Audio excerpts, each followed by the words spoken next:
ইনিংসের প্রথম বলটা যখন পড়ে তখনই যেন লেখা হয়ে যায় বাংলাদেশের ভাগ্য, কারণ টেস্ট ক্রিকেটে একটি দলের ভিত গড়ে ওঠে ওপেনিং জুটি দিয়ে। আর বাংলাদেশের ক্ষেত্রে সেই ভিতটাই যেন গত কয়েক বছর ধরে দাঁড়িয়ে আছে চোরা বালুর উপর। তামিম ইকবাল বিদায় নেওয়ার পর থেকে ইনিংসের শুরুটা হয়ে উঠেছে একরকম জুয়া। কে নামবেন, কতদিন টিকবেন, কিছুই আর অনুমান করা যায় না।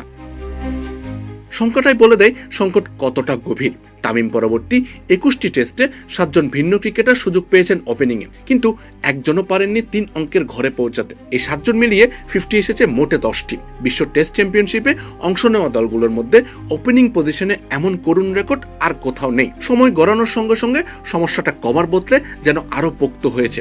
WTCতে বাংলাদেশের কোনো ওপেনার সর্বশেষ সেঞ্চুরি দেখা পেয়েছিলেন প্রায় 4 বছর আগে, ভারতের বিপক্ষে জাকির হাসানের ব্যাটে। এরপর কেটে গেছে দীর্ঘ শূন্য এক অধ্যায়।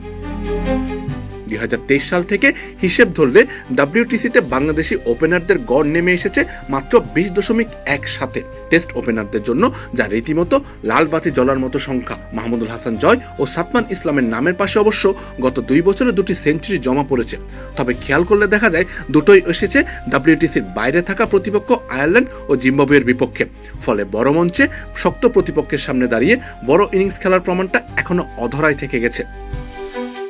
এমন নরবরে ভিত নিয়েই এবার সবচেয়ে কঠিন পরীক্ষার মুখে বাংলাদেশ। 23 বছর পর অস্ট্রেলিয়ার মাটিতে টেস্ট খেলতে নামছে দলটি, যেখানে বাউন্সি উইকেটে বল আসে বাড়তি গতি আর সিপ মুভমেন্ট নিয়ে। অভিজ্ঞ ব্যাটসম্যানরাই যেখানে খেই হারিয়ে ফেলেন।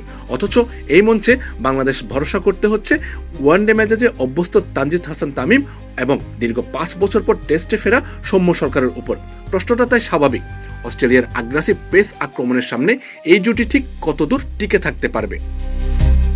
সফরের আগে দুশ্চিন্তা আরও বাড়িয়েছে ইনজুরির খবর।